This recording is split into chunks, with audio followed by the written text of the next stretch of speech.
안녕하세요. 축구 전문 기자 한준입니다. 토트넘 허스퍼가 2022-2023 시즌 프리미어리그 개막전을 이제 일주일 앞으로 남겨두고 있습니다. 프리시즌 마지막 평가전을 치르는데요. AS 로마, 바로 토트넘을 이끌면서 손케 듀오의 전성 시대를 끌어냈던, 손케 듀오의 조합 플레이를 만들어냈던 무리뉴 감독과의 맞대결입니다. 콘테 감독과 무리뉴 감독도 프리미어리그에서 치열하게 경쟁을 했던 바 있지만 무엇보다 손흥민 선수를 너무나도 아꼈던 무리뉴 감독, 손흥민 선수를 적으로 만나는 첫 번째 경기이기 때문에 굉장히 큰 관심과 기대가 모이고 있고요. 무엇보다 손흥민 선수도 무리뉴 감독이 토트넘에서 아쉽게 경질됐을 때 정말 마음을 담은 작별 메시지를 남기면서 또 둘의 관계가 또 지금까지 어떻게 이어졌는지 많은 분들이 궁금해하실 것 같은데, 이번 맞대결을 통한 재회, 또 그라운드에서 만남, 많은 흥미진진한 일들이 있을 것 같습니다. 하지만 그런 사연들을 넘어서 두 팀 모두 2022-2023 시즌에 대한 큰 기대를 갖고 있죠. 토트넘 허스퍼는 3년 만에 챔피언스리그 무대에 돌아왔고, AS 로마는 무리뉴 감독과 함께 유로파 컨퍼런스리그 우승을 차지하면서 유로파리그에 진출합니다. 두 팀 모두 올 여름 대대적인 선수 영입도 진행하면서 큰 야망을 보이고 있는데요. 이번 경기 어떻게 펼쳐질지, 토트넘 구단의 최신 상황은 어떤지, 두 팀의 예상 라인업까지 총정리해드리겠습니다.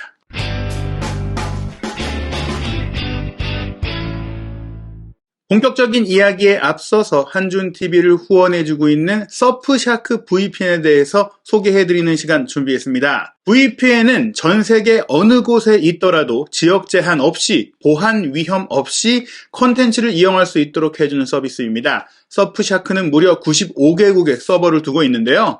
양질의 해외 축구 콘텐츠를 제한 없이 실시간으로 시청하기 위해서 필요한 서비스입니다. 한준TV도 서프샤크 VPN을 이용해 한국에서 스카이 스포츠나 BBC의 프리미어리그 현지 콘텐츠를 챙겨보고 있습니다. 서프샤크는 한 번 결제하면 장치 제한이 없고 온라인 최저가 혜택을 제공하고 있어 추천드립니다. 한준TV 프로모션을 이용하시면 더욱 저렴합니다.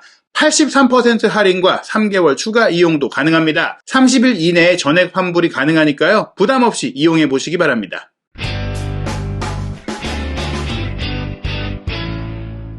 토트넘 허스퍼의 프리시즌 마지막 평가전입니다. 한국 시간으로 7월 31일 일요일 새벽 3시 15분에 열리고요. 이 경기는 토트넘 허스퍼의 자체 OTT 서비스인 스퍼스 플레이 그리고 쿠팡 플레이에서 중계를 보실 수 있습니다. 스퍼스 플레이와 쿠팡 플레이 모두 유료 플랫폼입니다.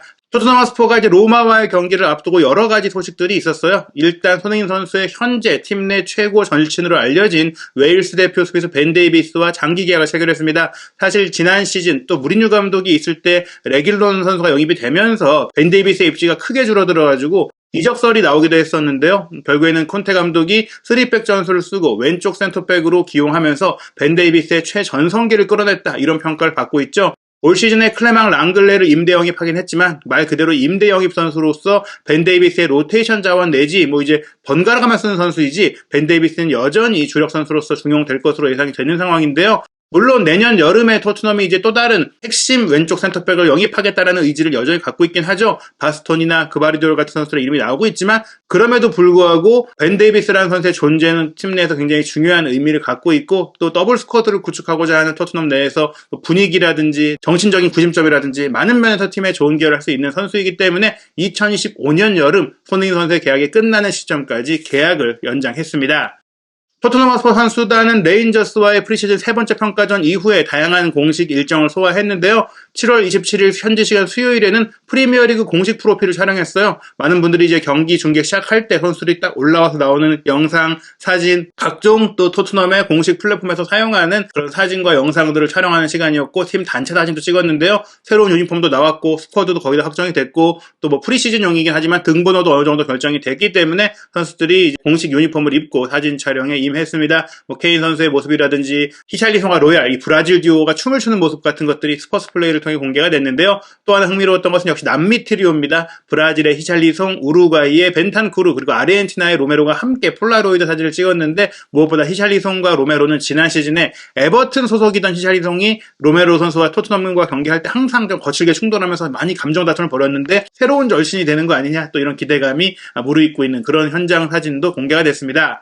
손흥민 선수가 또 골을 넣었을 때를 대비해서 영상도 촬영하는 그런 모습들 공개가 됐고, 또 선수들과도 다정하게 어울리는 모습들 또한 공개가 됐는데요. 흥미로웠던 것이 바로 올 여름에 브라이튼에서 토트넘으로 이적해온 프리미어리그 최고의 수비형 미드필더 중 한 명이죠. 이브 비수마 선수가 프로필 사진을 촬영하면서 손흥민 선수의 찰칵 세레머니를 따라한 사진도 함께 찍은 것입니다. 본인도 이 사진을 찍은 것을 이제 받고서 본인의 인스타그램 스토리에 올리고 또 손흥민 선수 태그하고 손흥민 선수의 또 이제 움직이는 이모티콘도 좀 올리면서 소니에 대한 애정과 또 함께 잘해보자라는 의미를 보였기 때문에 영입생들이 또 얼마나 손흥민 선수를 잘 따르는지 또 볼 수 있는 그런 장면이었다고 할 수 있겠습니다. 7월 27일 수요일에 공식 행사 등을 소화한 토트넘, 물론 계속해서 훈련도 진행하고 있었는데요. 토트넘과 로마의 경기는 이스라엘에서 열리는 친선 컵 대회에서 만나게 됩니다. 물론 여러 경기를 하는 건 아니지만 이 단판 승부 역시 컵 대회의 일환으로 열리기 때문에 일단 토트넘과 로마가 모두 초청을 받아서 이동하니까 미리 옮겨서 훈련도 하고 뭐 여러 가지 행사를 할 것 같아요.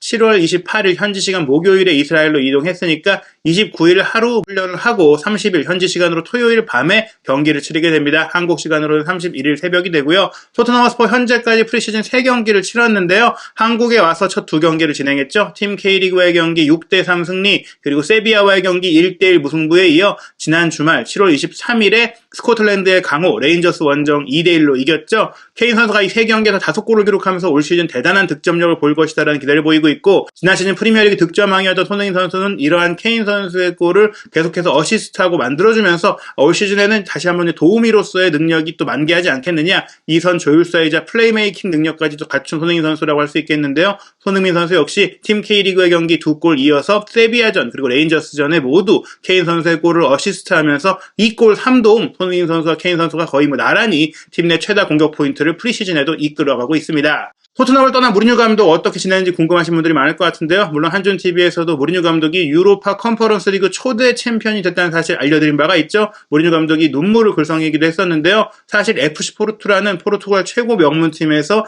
유에파컵 우승, 챔피언스 리그 우승 이루고 첼시로 와서 첼시, 인테르 밀란, 레알 마드리드, 맨체스터 유나이티드 뭐 이런 팀들을 두루두루 거치면서 같은 팀에서 우승하지 못하고 떠난 적이 없었거든요. 그런데 토트넘에 와서는 카라바오컵 결승전을 일주일 앞두고 경질이 되면서 무관으로 이제 팀을 떠나게 되는 그런 뼈아픈 시간을 겪었어요. 로마로 왔을 때도 사실은 로마가 오랫동안 또 우승을 하지 못하던 팀이었고, 냉정히 말했을 때 뭐 세리에A 우승을 이룰 수 있는 전력이 아니기 때문에 무리뉴 감독이 로마에서도 우승을 할 수 있겠느냐 뭐 이런 우려들이 있었는데, 오자마자 유로파 컨퍼런스 리그 신설 대회에서 우승을 차지했고요. 이 우승은 말씀드린 대로 신설 대회인데 무리뉴 감독이 맨유와 포르투에서 이제 유로파 리그, 유에파컵 우승을 했고 또 인테르 밀란과 포르투에서 챔피언스 리그 우승을 했기 때문에 최초로 유럽 대항전 현재 존재하는 세계 대회를 모두 우승한 감독이 됐어요. 본인도 이것이 좀 자랑스러웠던 것인지 이 세 개의 트로피를 이제 이끌었던 팀의 상징색을 포함해서 또 타투로 새겨 넣으면서 또 본인의 업적을 또 몸에 새기는 그런 시간도 갖기도 했습니다. 무리뉴 감독이 이제 아쉬움으로 남았던 토트넘을 적으로 만나게 되는 상황인데요.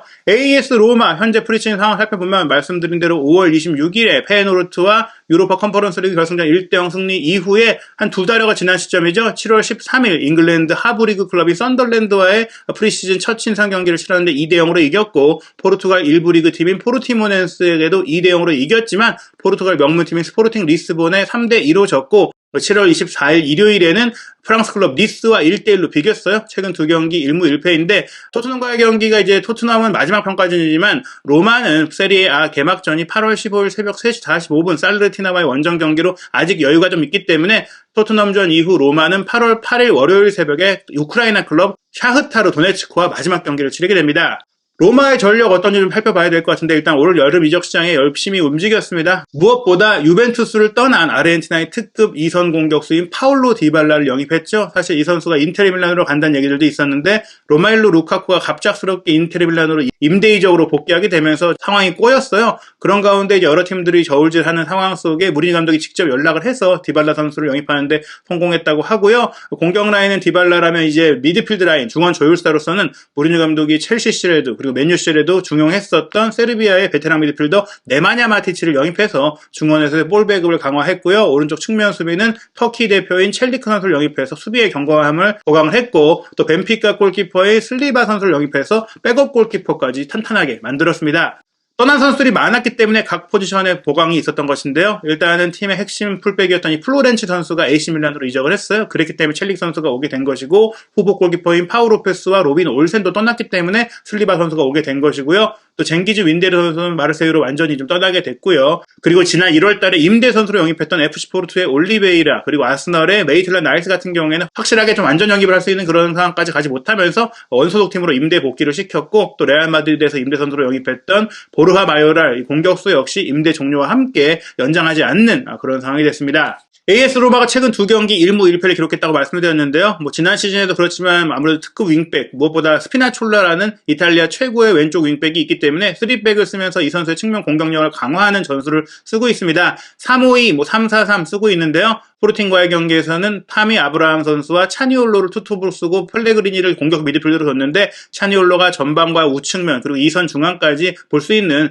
신체 조건은 좋지만 2선 영역이 가능한 기술적인 공격수이기 때문에 공격 미드필더도 볼 수 있고 이런 선수가 있기 때문에 좀 3-4-3과 3-5-1을 유연하게 혼용한다 이렇게 볼 수 있겠고요. 중앙 미드필더는 마티치와 크리스탄테가 이제 스포르팅전에 나섰는데, 마티치가 이제 딥 라인 플레이메이커고 크리스탄테가 수비형 미드필더로서 수비를 지켜주는 선수입니다. 스피나촐라와 첼릭이 좌우 윙백으로 나섰고, 이바니에스, 쿰블라, 이제 만치니가 3백, 후이 파트리시오가 골문 지켰었고요. 니스와의 경기는 로테이션을 좀 가동했어요. 스몰링이 수비 중심을 보고 이제 쿰블라와 비냐가 좌우 센터백으로 나서고, 슬리바 선수가 골문을 지켰죠. 오른쪽 윙백으로 칼스도르프, 이 선수도 역시 측면 공격력이 좋은 선수인데, 칼스도르프와 스피나촐라가 좌우 측면 윙백으로 배치되고, 마티치는 베레투 선수, 프랑스 대표 선수와 함께 중앙을 또 구성해서 합을 맞춰봤고요. 공격 라인은 차니올로를 최전방에 올려 써보면서 우즈베키스탄 선수인 쇼무로도프와 페레스 선수, 스페인 선수죠. 배치해가지고 다양한 조합을 실험해보고, 또 쇼무로도프가 이제 측면과 전방에 어갈 수 있는 선수인데 차니올로 선수와 바꿔가면서 역할을 쓸 수 있는 그런 전술도 시도해봤습니다. 로마가 이제 무리뉴 감독과 함께 어떤 축구를 또 실제로 펼쳐왔는지, 또 펼쳐 보이는지를 토트넘과의 경기에서 확인할 수 있을 것 같은데요. 스포츠키다의 프리뷰에 따르면 토트넘은 이제 이번 경기가 마지막 프리시즌 평가전이기 때문에 총력을 다할 것이다. 실전에 가까운 경기를 하면서 주전 선수들을 쓸 것이다라고 봤고요. 로마 같은 경우에 한 경기가 더 남아있긴 하지만 최정의 멤버가 이번 이스라엘 원정에 모두 왔기 때문에 양 팀 모두 최고의 팀으로 맞붙을 것이다라고 내다봤습니다. 토트넘과 로마는 역대 공식 경기 맞대결을 펼친 적이 없습니다. 2018년에 친선 경기를 펼친 적이 있고, 친선 경기로만 2번 만나서 양팀이 한 번씩 승리를 가져갔기 때문에 팽팽한 상황이라고 할 수 있겠어요. 물론 굉장히 오래전의 일이고 감독도 선수도 달랐기 때문에 과거의 기록들이 크게 의미가 없는 상황이지만, 이번 경기 양팀 모두 여러 가지 이유로 동기부여가 강할 것 같은데요. 무엇보다도 감독 간의 자존심 대결이 세죠. 무리뉴 감독 입장에서는 본인이 이제 아쉽게 경질됐던 팀인 토트넘이기 때문에 토트넘을 상대로 본인의 능력을 좀 보여주고 싶은 의지가 강할 것 같습니다. 콘테 감독 입장에서는 무리뉴 감독과 인테르 밀란을 이끌던 무리뉴 감독의 전성시대에 아탈란타를 이끌고 1대1 무승부를 끌어냈던 이제 유벤투스 감독이 되기 전에 막 지도자 경력에 초입해서 좋은 성과를 냈던 바가 있거든요. 그리고 나서 무리뉴 감독이 맨유에 있고 콘테 감독이 첼시에 있을 때 굉장히 많이 맞대결을 펼쳤는데, 결과적으로는 양 감독의 맞대결 전적은 콘테 감독이 4승 1무 2패로 우세합니다. 물론 무리뉴 감독이 7번의 경기 중에 3번은 지지 않았기 때문에 아주 크게 콘테 감독이 앞선다라고까지 말하기 어렵지만, 어찌됐거나 무리뉴 감독 입장에서는 이번 경기 꼭 이기고 싶은 의지가 강할 것 같고, 또 콘테 감독 입장에서는 다음 주가 사우스햄튼과 프리미어리그 개막전이기 때문에 완성된 모습을 보고 싶을 것 같습니다.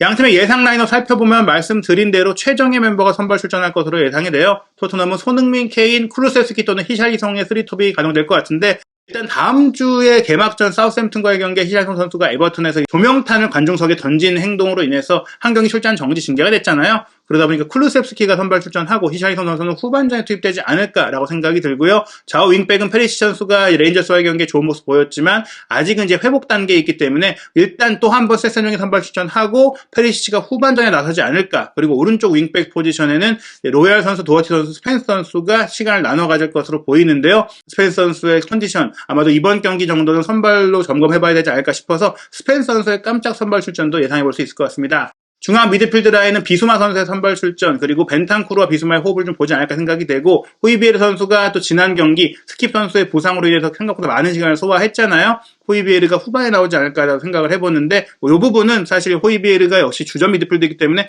그대로 선발로 나올 가능성도 충분히 있고요. 스킵 선수의 몸 상태는 조금 더 업데이트된 상황을 봐야지 알 수 있을 것 같습니다. 3백 라인에서 벤 데이비스 선수는 부상으로 뛸 수 없기 때문에 산체스 다이어 로메로 또는 랑글레 다이어 로메로의 3백이 가동되고 로리스가 골문 지킬 것 같고요. 로마 같은 경우에는 아브라함이 주전 공격수고 펠레그리니가 또 주전 공격 미드필드잖아요. 여기에 차니올로 선수가 아마도 선발 출전하고, 디발라 선수는 이제 막 입단을 했기 때문에 아마 후반전에 나오지 않을까 생각이 듭니다. 같습니다. 수비 라인은 거의 뭐 주전 선수들, 미드필드 라인까지 나올 것 같은데요. 스피나촐라와 첼리기 좌우 윙백, 마티치와 크리스탄테가 이제 서로 다른 역할의 중앙 미드필드로 나서고 이바네스, 스몰링, 만치니가 수비 라인을 지킬 것으로 보입니다. 무엇보다 손흥민 선수에 대한 방어, 케인 선수가 이선으로 내려왔을 때 방어를 위해서 마티치 선수의 파트너로는 조금 수비력이 좋은 크리스탄테가 나올 것이 유력시 되는데요. 이번 경기 이탈리아 언론에서는 토트넘이 여전히 강하게 차니올로 영입에 관심을 갖고 있고 또 5천만 유로 정도 이 돈으로 쓸 수 있다는 얘기들도 나오고 있고 로마도 만약에 차니올로를 매각하게 된다면 그 돈으로 다른 선수를 살 의지도 있기 때문에 이번 경기를 통해서 차니올로를 면밀히 지켜보고 이 경기 이후에 토트넘이 오퍼를 할 수도 있다 이런 얘기들이 나오고 있거든요. 여러 가지 많은 이유에서 이 경기 굉장히 중요할 것 같습니다. 토트넘과 로마의 경기, 손흥민 선수와 무리뉴 감독의 재회 대체 어떻게 또 흥미로운 일들이 벌어질지 경기 후 모든 이야기 한준TV에서 확인하시기 바랍니다.